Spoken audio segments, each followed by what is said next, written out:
دعوت پر آ گیا ہوں اور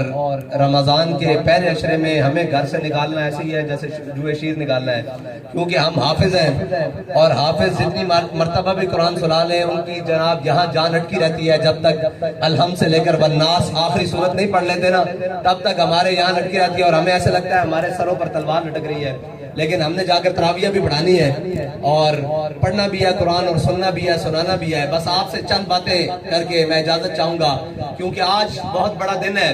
اور آج وہ دن ہے حضرت سیدہ طیبہ طاہرہ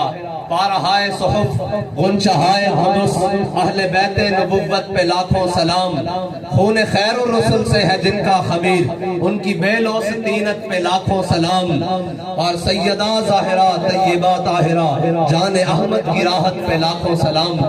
آج میرے آقا مولا صلی اللہ علیہ وسلم کی صاحبزادی سیدۃ النساء سیدہ فاطمہ الزہرا رضی اللہ تعالی عنہا کا یوم وصال ہے، جن کو خراج عقیدت پیش کرنے کے لیے علامہ اقبال کی زبانی صرف کچھ اشعار اور ان کا ترجمہ کر کے میں آپ سے اجازت چاہوں گا۔ علامہ اقبال نے کہا مریم از یک نسبت عیسیٰ عزیز اسہ نسبت حضرت زہرا عزیز۔ اقبال کہتا ہے حضرت سیدہ مریم جو جناب حضرت عیسیٰ علیہ السلام کی والدہ محترمہ ہے، اقبال کہتا ہے مریم از یک نسبت عیسیٰ عزیز اسہ نسبت حضرت زہرا عزیز۔ اقبال کہتا ہے حضرت مریم علیہ السلام سے ہمیں ایک وجہ سے پیار ہے کہ وہ حضرت سیدہ کی والدہ محترمہ ہے حضرت زہرا، اور کہتا ہے مریم از یک نسبت عیسیٰ عزیز اسہ نسبت حضرت زہرا عزیز۔ کہتا ہے ہمیں حضرت زہرا سیدہ پاک سے تین وجہوں سے پیار ہے۔ اقبال وہ وجہ کیا ہے؟ کہتا ہے نور چشم رحمت للعالمین، کہتا ہے وہ حضور سید عالم صلی اللہ علیہ وسلم کی چشمان مبارک کی ٹھنڈک ہے، نور چشم رحمت للعالمین امام اولین و آخرین۔ کہتا ہے جو حضور سید عالم صلی اللہ علیہ وسلم جو اولین کے بھی امام ہے اور آخرین کے بھی امام ہے۔ آگے کہتا ہے بانو تاجدار حل عطا، کہتا ہے وہ حضرت مولا کائنات سیدنا علی المرتضیٰ کی گھر والی ہے، زوجہ ہے، بانو تاجدار حل عطا مشکل گشا شیر خدا، اور مرتضیٰ مشکل کشا شیر خدا۔ اور آگے کہتا ہے کہ مادر مرکز پردار عشق، کہتا ہے وہ ان کی والدہ ہے جو عشق کی مرکز ہے، جو عشق کی پرکار کا مرکز ہے۔ اقبال کون؟ کہتا ہے مادر کاروان سالار عشق، اور اقبال وہ کون ہے؟ کہتا ہے کہ جناب وہ ہے آیک شمع شبستان حرم حافظ جمعیت خیر الامم۔ کہتا ہے ایک نسبت ان کو حضور سید عالم صلی اللہ علیہ وسلم سے ہے اور ایک نسبت حضرت مولا کائنات کی زوجہ محترمہ کی ہے، اور تیسری نسبت یہ ہے کہ وہ حسنین کی والدہ ہے، وہ امام حسن اور حسین کی والدہ ہے۔ اقبال پھر آگے کیا ہے؟ کہتا ہے جناب مزرعہ تسلیم را حاصل بطول، میرے آقا مولا صلی اللہ علیہ وسلم ایک غزوہ سے واپس تشریف لائے، حضور کے سامنے مال و غنیمت، حضور کے سامنے لونڈیاں غلام کنیزیں سارا کچھ میرے آقا مولا صلی اللہ علیہ وسلم کے سامنے حضور اہل مدینہ میں تقسیم کر رہے ہیں، اپنے صحابہ اور اپنے جناب غلاموں میں تقسیم کر رہے ہیں۔ کسی کو کہہ رہے ہیں بکریاں لے جاؤ، کسی کو کہہ رہے ہیں اونٹ لے جاؤ، کسی کو کہہ رہے ہیں باغات لے جاؤ، کسی کو کہہ رہے ہیں غلام لے جاؤ، کنیزیں لے جاؤ، یہ سارا کچھ جنگ سے جو مال غنیمت آیا جناب بانٹ رہے ہیں۔ اتنے میں حضرت سیدہ کے پاس خبر پہنچی کہ حضور کے پاس غلام اور کنیزیں آئی ہیں۔ یہ سنے ذرا ہم سب کے لیے، حضرت سیدہ جناب آقا مولا صلی اللہ علیہ وسلم کی بارگاہ میں پہنچی، عرض کی یا رسول اللہ چکی پیس کر میرے ہاتھوں میں جو چھالے پڑ چکے ہیں اور پانی کے ڈول کھینچ کر کنویں سے میرے ہاتھ پھٹ چکے ہیں، زخم آ چکے ہیں، آپ کے پاس یہ جو غلام آئے ہیں، یہ جو مال و دولت آیا ہے، کنیزیں آئی ہیں، اس میں سے ایک غلام مجھے دے دے، ایک کنیز مجھے دے دے تاکہ میرا کام آسان ہو جائے۔ میرے آقا مولا صلی اللہ علیہ وسلم نے فرمایا فاطمہ تجھے غلام اور کنیز نہیں ملے گا، اس لیے کہ تجھ سے زیادہ حقدار ابھی مدینے والے رہتے ہیں۔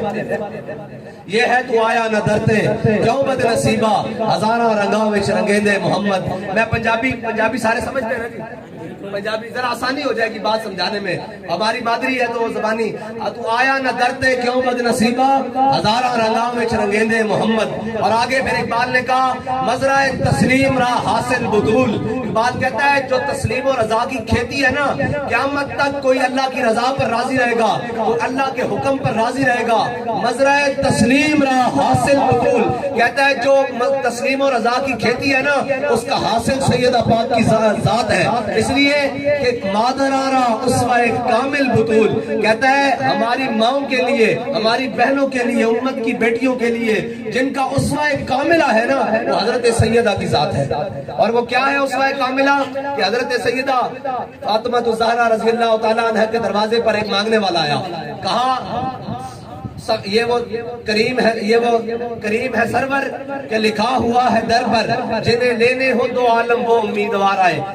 سوالی نے دستک دی، اس نے کہا مجھے کھانے کے لیے کچھ چاہیے، میں بھوکا ہوں۔ اندر سے آواز آئی سیدہ پاک کی، کہا 2 دن سے اس گھر میں فاقے ہیں، کھانے کے لیے کچھ نہیں ہے، لیکن وہ ردا جن کا آنچل نہ دیکھا ماہ و مہر نے۔ اعلیٰ حضرت نے کہا کہ جن کے جناب چادر کو چاند اور سورج بھی نہ دیکھ سکے، اس طرح وہ باپردہ ہو کے رہی، لیکن حضرت سیدہ نے اپنی غلام کو کہا کہ یہ میری چادر لے جاؤ اور بازار میں فروخت کر دو، وہ سر والی چادر اور فروخت کر دو، جو اس میں سے پیسے بنے، جو مال بنے، اس مانگنے والے کو دے دو۔ وہ جب لے کر گئے نا یہودی کے پاس، بازار میں لے کر گئے، تو یہودی کی دکان سے اسے کہا یہ چادر لے لو اور پیسے دے دو، یہ ہم فروخت کرنی ہے۔ اس نے جب چادر دیکھی نا، اس نے کہا یہ چادر کوئی عام نہیں ہے، اس نے چادر دیکھتے ہوئے کلمہ پڑھ لیا، لا الہ الا اللہ محمد رسول اللہ۔ یہ وہ چادر تھی جس کو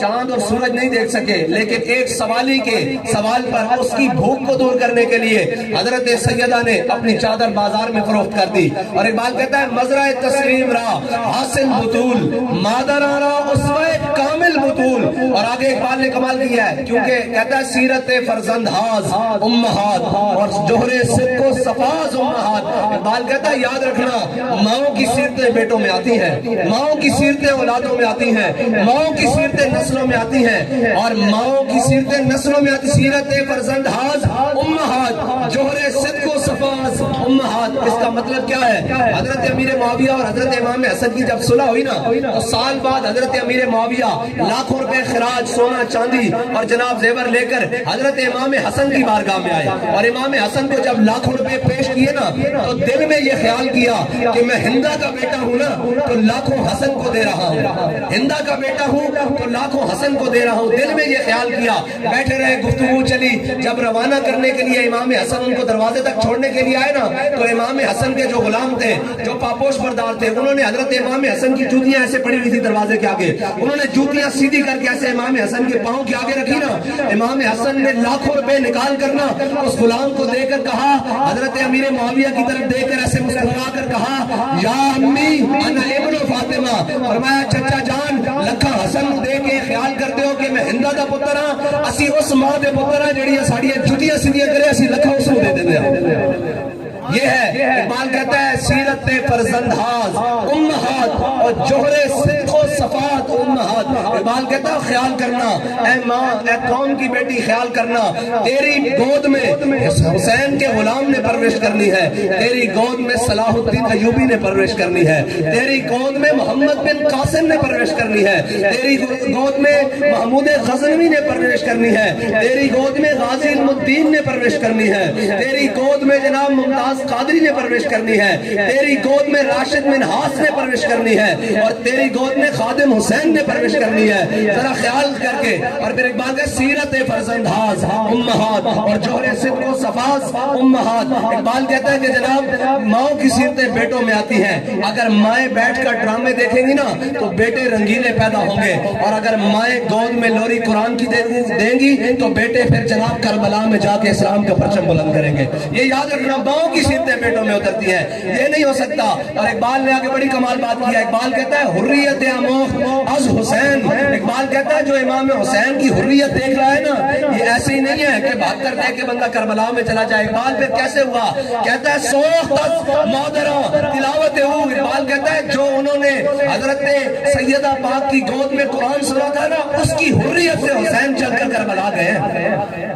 آگے اقبال نے ایک بڑی بات کی، اس نے کہا سیدہ کی کیا شان بتاؤں، میرے آقا مولا صلی اللہ علیہ وسلم سے چلنے بھی مشابہت اختیار کرتی ہیں، بیٹھنے بھی مشابہت اختیار کرتی ہیں۔ میرے آقا مولا صلی اللہ علیہ وسلم کے ساتھ سب سے زیادہ مشابہ حضرت سیدہ پاک کی ذات ہے، اور حضرت سیدہ پاک بہت بڑی شان ہے۔ اقبال نے آخر میں کہا، کہتا ہے رشتہ آئین حق زنجیر پاس۔ اقبال کہتا ہے رشتہ آئین حق زنجیر پاس، پاسے فرمانے جناب مصطفیٰ۔ اقبال کہتا ہے مجھے اسلام کا قانون روکے کھڑا ہے، میں نے اسلام دے قانون میں پیر ایک زنجیر پئی ہوئی مینو اسلام دے کان رشتہ ہے آئین حق زنجیر پاس پاسے فرمانے جناب مصطفیٰ اقبال کہتا مینو حضور سید عالم صلی اللہ علیہ وسلم دے فرمان دا پاس ہے مینو جڑا میرے آقا مولا صلی اللہ علیہ وسلم نے فرمایا غیر اللہ نو سجدہ نہیں کرنا اللہ تو علاوہ کسی نو سجدہ نہیں کرنا ورنہ اقبال کہتا میں حضرت سیدہ دی اتنی شانہ کیونکہ آپ نے 3 نسبتہ کائنات کسی نو نہیں ملیا ایک حضور سید عالم صلی اللہ علیہ وسلم دی صاحبزادی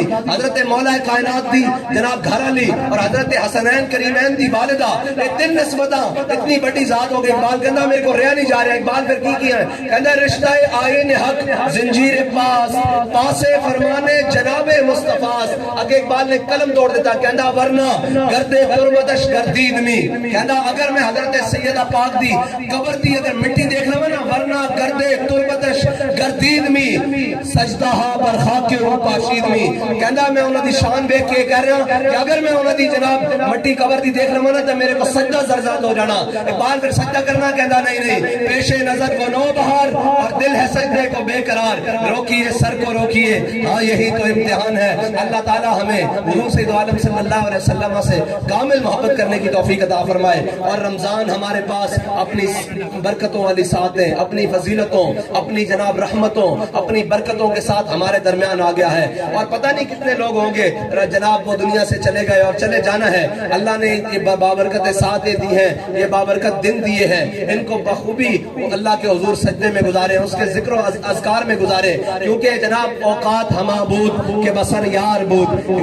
جناب شاعر کہتا ہے کہ اوقات ہما بود کے با یار بسر شد باقی ہما بے آسری و بے خیرتی بود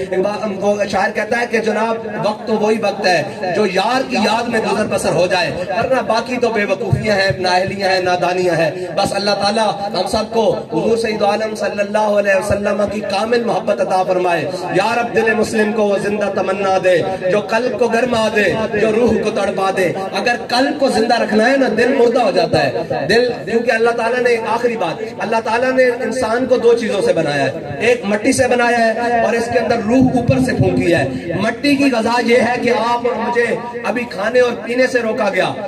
ہم نے جناب 12 گھنٹے 10 گھنٹے جتنے بھی ساری سے لے کر افطاری تک ہم رکے رہے ہمارے جسم کی طلب یہ تھی کہ ہمیں پانی ملے کھانا ملے کوئی کھانے کی چیز ملے وہ جتنا بھی ہم نے کچھ کھایا وہ زمین کی پیداوار تھی اللہ نے 2 چیزیں بنائی ہیں جسم اور روح جسم زمین سے پیدا کیا اور روح آسمان سے اپنے پاس سے دی ہے روح کی غذا جو بھی ہے وہ اوپر سے آتی ہے لہذا روح کی غذا پوری کرنے کے لیے اللہ تعالیٰ کے حضور سجدہ ریز ہو اور اللہ تعالیٰ کے حضور کلام پڑھیں اور کلام اور جناب کتاب پڑھیں اور کتاب کون سی کلام اللہ میرے آقا مولا صلی اللہ علیہ وسلم نے فرمایا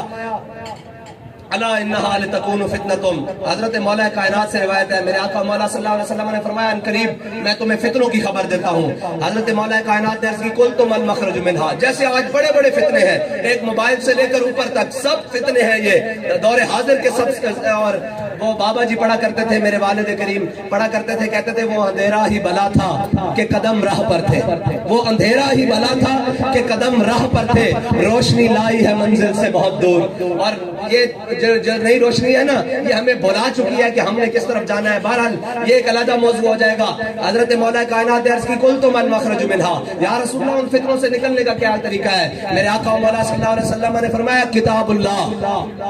فرمایا کلام اللہ کتاب اللہ فیہ نبأ ما قبلکم اس میں وہ بھی موجود ہے جو تمہارے سے پہلے ہو چکا وخبر ما بعدکم اس میں وہ بھی موجود ہوگا جو تمہارے بعد ہوگا اور وحکم ما بینکم اس میں وہ بھی موجود ہے جو تمہارے درمیان ہوگا والفصل لیس بالعدل اور اس کی بات کوئی گڑبڑ نہیں ہے آگے میرے آقا مولا یہ بڑی طویل حدیث ہے پھر آگے میرے آقا مولا صلی اللہ علیہ وسلم نے فرمایا من قال به صدقہ میرے آقا مولا نے فرمایا جس نے قرآن میں سے کچھ کلام کیا اس نے سچ کیا ومن عمل به اجرا جس نے اس پہ عمل کیا وہ ضرور جزا دیا گیا ومن دعا الیہ ہدی الی صراط مستقیم اور جس نے قرآن کی طرف کسی کو ہدایت کی دعوت دی اس نے ہمیشہ سیدھے راستے کی طرف ہدایت کی دعوت دی یہ قرآن ہے اور یہ قرآن کو ساتھی ہے جس نے قبر میں بھی ساتھ جانا ہے، اور قرآن شافع بھی ہے، مشفع بھی ہے۔ قرآن نے قیامت والے دن بھی اللہ کے سامنے پیش ہو جانا ہے۔ یا اللہ اس کو چھوڑ دے، اس نے مجھے تنہائی میں بھی پڑھا، محفل میں بھی پڑھا، اٹھتے بھی پڑھا، چلتے بھی پڑھا، بیٹھتے بھی پڑھا، اس کی آج شفاعت کرنے کے لیے میں آیا ہوں۔ اور میرے آقا مولا صلی اللہ علیہ وسلم نے فرمایا قبر کی وحشت دور کرنے کے لیے جو سب سے بہترین ذریعہ ہے وہ قرآن ہے، اور قرآن جو قبر کی وحشت کو بھی دور کرتا ہے۔ قرآن جو ہے نا، یہ ہماری جو مائیں ہیں، ہماری بہنیں ہیں، ہمارے بڑے، ہمارے بادشاہ، ہمارے وزیر، ہمارے جناب سلطان، ہمارے علماء، ہماری عوام، جب تک ان کے ہاتھ میں یہ دو چیزیں تھی، کون سی؟ عید و قوت حافظ یک دیگرن، کائنات زندگی راہ محورن۔ اقبال کہتا ہے اگر تُونے زندگی بالکل ترتیب سے گزارنی ہے نا تو یہ دو چیزیں تجھے سیدھی رکھ سکتی ہیں۔ وہ کون سی ہے؟ کہ تیرے ایک ہاتھ میں قرآن ہو اور ایک ہاتھ میں تلوار ہو۔ قرآن اس لیے کہ تلوار کو ظلم پہ نہ چلنے دے، تلوار اس لیے کہ تاکہ قرآن کا رستہ صاف کرے، اور ہمیں اللہ تعالیٰ قرآن پڑھنے کی اور اس کو سمجھنے کی توفیق عطا فرمائے۔ اور میرے آقا مولا صلی اللہ علیہ وسلم نے فرمایا مومن کی مثال اس اونٹ کی طرح ہے جس کی نکیل اس کے مالک کے ہاتھ میں ہو۔ جب نکیل مالک کے ہاتھ میں ہو نا تو پھر اونٹ کی مرضی نہیں چلتی، اس لیے مومن کی مثال بھی اس جناب اونٹ کی طرح ہے جس کی نکیل اس مالک کے ہاتھ میں ہے۔ ہماری اپنی مرضی نہیں ہے، اگر مرضی ہوتی تو دنیا میں مرضی سے آتے، اور مرضی ہوتی تو ہم دنیا سے مرضی میں جاتے۔ نہ ہمارے آنے کی ترتیب ہماری مرضی سے ہے، نہ جانے کی ترتیب ہماری مرضی سے ہے۔ اور یہ یاد رکھیے زندگی 4 دن کا میلہ ہے، یہ ایسے ختم ہو جاتی ہے۔ عمر بندے اور کیا کہتے ہیں تھوڑی سامی سٹ گدے سن تے پرت نہ سک سے پاسا ہو، جیسے صاحب تے دو تن دن لکھیا منگسی رتی گھٹ نہ ماشا ہو، اور جیندے کی جانن سار مویادی او جانے جو مردہ ہو، قبراں دے وچ ان نہ پانی تے اوتے خرچ لیندا گھردا ہو، ایک وچھوڑا ماں پیو بھائیاں تے دوجا عذاب قبردا ہو، میں قربان تینا دی باہو جڑا وچ حیاتی مردہ ہو۔ وچ حیاتی مرن دا مطلب ہے جڑا رب اور رسول نے اگے اپنا سر جھکا لگے۔ اور جناب ہسن دے کے رون لے آئی، سلطان صاحب دا آخری شعر، ہسن دے کے رون لے آئی تینو دتا کس دلاسا ہو، عمر بندے دی ایویں گزری جویں پانی وچ پتاسا ہو۔ اللہ تعالیٰ ہمیں اپنے آخرت کو یاد کرتے ہوئے، اپنے آقا مولا صلی اللہ علیہ وسلم کی محبت کو دل میں رکھتے ہوئے اور ان سے وفا کرتے ہوئے عمل کی توفیق عطا فرمائے۔ وآخر دعوانا